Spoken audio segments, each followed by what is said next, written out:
25 November 1949 देशाचं संविधान सुपूर्द करताना डॉक्टर बाबासाहेब आंबेडकर म्हणाले होते, संविधान कितीही चांगलं असलं तरी ते चालवणारे लोक जर वाईट निघाले तर ते संविधान शेवटी वाईटच ठरेल. बाबासाहेबांनी 76 वर्षांपूर्वी वर्तवलेलं ते भाकीत आज आपल्या डोळ्यांसमोर सत्य ठरताना दिसतंय. पण विचार करा, संविधान चालवणारे हे वाईट लोक सत्तेवर पोचतात कसे? व्यवस्था भ्रष्ट होते कशी? याचं कारण काय? याचं सर्वात मोठं, सर्वात जळजळीत कारण झोपलेली जनता आहे. हो, ऐकायला खूप वाईट वाटेल, पण हेच अंतिम सत्य आहे.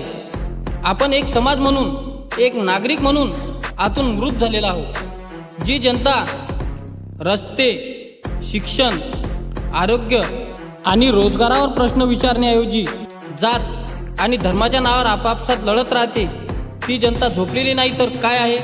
जी जनता नेत्यांना त्यांचे सेवक मानण्याऐवजी त्यांचे पाय चाटून त्यांना आपले मालक बनवते, त्या जनतेची विवेकबुद्धी कधीच जळाली आहे. जी जनता स्वतःच्या हक्कापेक्षा, स्वतःच्या कर्तव्यापेक्षा पैशाला आणि दारूच्या बाटलीला जास्त महत्त्व देते, ती जनता जिवंत कशी असू शकते?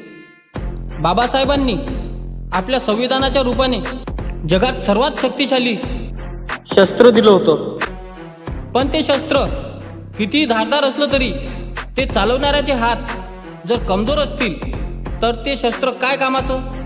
आज आपल्या लोकशाहीला अर्धांगवायू झालाय, कारण आपण प्रश्न विचारणं सोडून दिलंय, अन्यायाविरुद्ध एकत्र येणं सोडून दिलंय.